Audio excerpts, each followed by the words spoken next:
I just want to show off quickly Bus Simulator 21. So, for people that know me a little bit, will know that some of my favorite games are open world games like your Witcher 3s, your Grand Theft Autos, your Fallouts, your Skyrims, right? I love World of Warcraft and, Call of Duty. But I really love simulator games with just, yeah, a lot of passion, whatever. And I recently briefly spoke about Tourist Bus Simulator, and I was torn between it and Bus Simulator 21 because they are different developers, so they're not going to be identical. They sort of kind of feel a little bit similar, although I, might slightly feel like Tourist Bus Simulator might be a little bit nicer of a buy for the price. It's 40 Canadian. Okay? At full price, whereas Bus Simulator 21 is actually like $70. So it's like $30 more.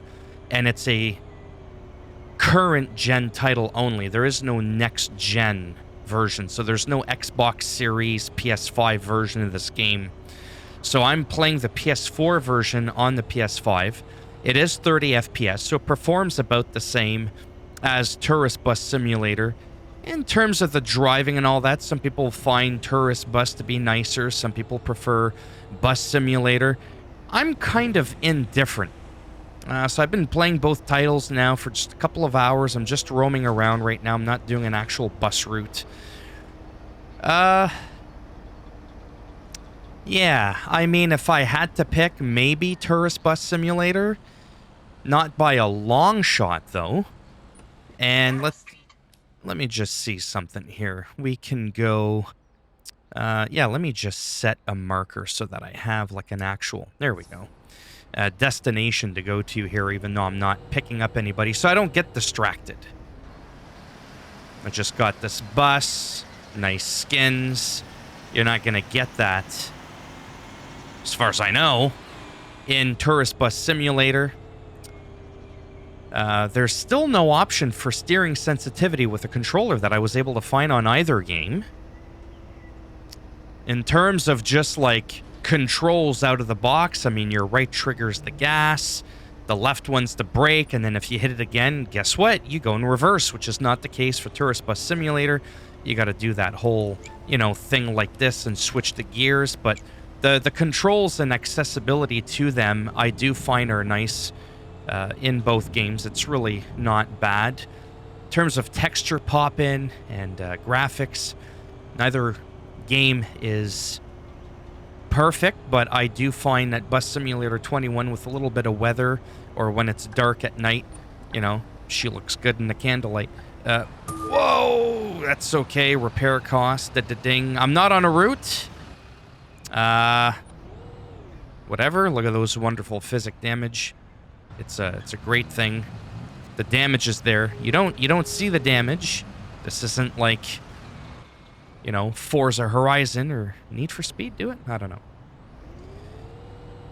In terms of like overall controls, like I said, I would say that they're both about the same in their own right. For just getting in and just forgetting about it. Yes, maybe Bus Simulator 21 is slightly easier. You can just kind of stop your bus, push the square, boom. Doors open if you have it on simple mode, boom, doors close, and that's it. Bang, cashier, although you can turn that off anyways, so that people bought their bus ahead of time. And, yeah. So, I mean, to me, it's slightly easier that way, whereas on the Tourist Bus Simulator, even on the easiest mode, at least from what I was able to find, the door, I still had to hold down the square and slide over to close the door. So it took like an extra button switch, is what I mean. Not so much that it's more complicated. Again, graphically, I do find Tourist Bus Simulator to sometimes be quite bright with the, the sun and the lens flare and all that. I don't see that issue with this game. I think it looks a little wee bit better on Tourist Bus Simulator, but again, Marginally. I really do find, just like overall, and this might sound funny, and I bought, and I bought both games. Oh, this is not gonna work out well. Yeah, we're not gonna attempt that. I don't really find one scratches the itch of the other. For me, at least, I really don't find it does.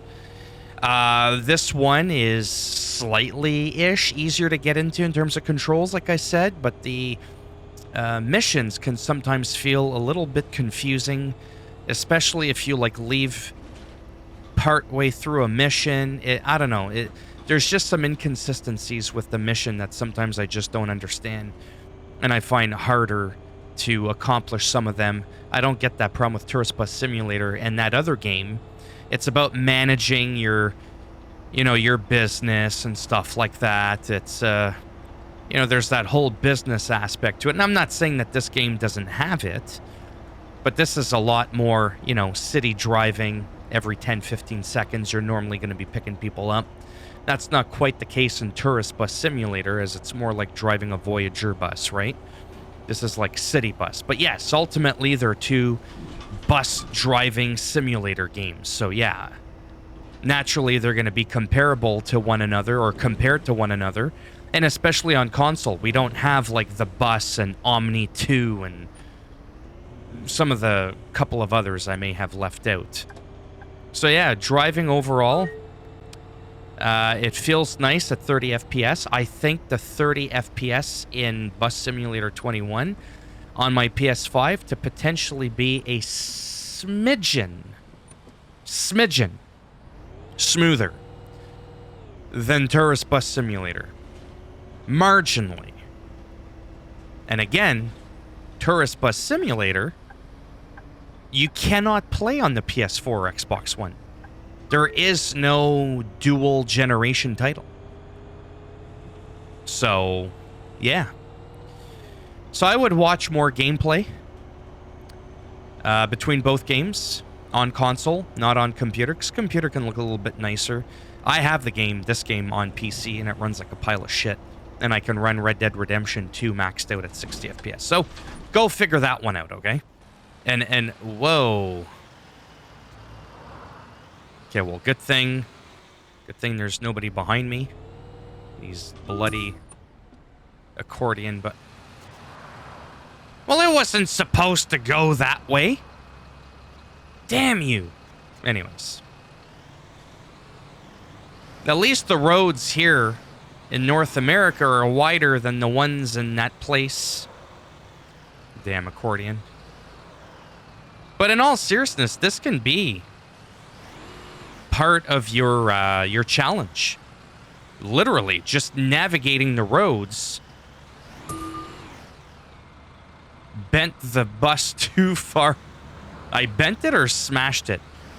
Just driving can be a challenge. Which, again, that's where the challenge is. Just like the pedestrians have a hard time finding their footing sometimes. I'm happy with my purchase. However, I'm going to be very critical here in ending this video. For a $70 game, for a game that's only a mere $10 cheaper than a full AAA title, it absolutely does not deserve that price. Tourist Bus Simulator is a game that's half the price. Okay? Half the price of a AAA game. And, yeah. And rightfully so. I feel it's priced accordingly. I don't feel Bus Simulator 21 is priced accordingly. It doesn't feel AAA to me. So that's just my thoughts. I mean, I'm happy with the game. I'm glad I purchased it. I'm not really happy with the price I paid. I would have rathered it be near $30 cheaper. I would have been much happier with that. So if I had to pick between the two, honestly, I really don't know. I mean, this game's got 2 maps. The other one's got 1. I don't know if total playable, square miles or square kilometer of driving area as to which one would have more. More doesn't necessarily mean better. I'm torn, honestly. But I would probably go towards Tourist Bus Simulator. Fernbus is going to be coming out. Okay? And when that happens, what's going to happen is Tourist Bus Simulator is going to get a free upgrade to the Unreal Engine 5. So that is pretty cool. I don't know how much of a difference that's going to make, but they're doing it. This game, I have a sneaky feeling there isn't going to be a next-gen title. I could be wrong, but I haven't seen anything in the news indicating anything about this game getting a PS5, Xbox Series update or anything. Like, I mean, look at the, pedestrians. I mean, I get it, Now, the game has improved since launch. But yeah. I don't really know what else to ramble on about. I just wanted to showcase the game.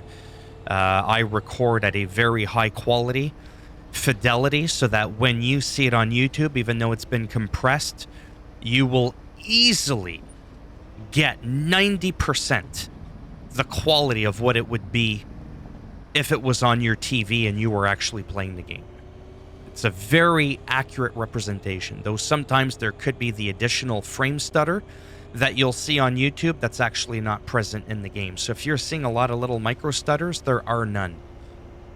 This game is a little wee bit better running than Tourist Bus Simulator, but again, Tourist Bus is by far not a terribly performing game at all. So, there you have it. My biggest thing with this game, really, is the pedestrians, and the fact that you can't change their density or the traffic like you can in Tourist Bus Simulator, and some of the low textures that you'll see on some stuff that I don't understand why everybody walks like they're in slow motion. They look so unnatural. Maybe I'm being very picky, but I don't know. Just very, exactly. All right, I'm going to stop rambling. If you liked the video, thumbs up. It does greatly help support the channel with the algorithm and making me a little bit more relevant in search results when people are looking shit up. And if you didn't like the video, well, sucks to be you. Go ahead, give it a thumbs down, and Chinatown West. I'll bend it in half and twist it. And if you want to subscribe to the channel, I mean, naturally, that would be great. But if not, thanks for stopping by anyways. Take care. And maybe, if I'm lucky, I will see some of you in the next video. Bye for now.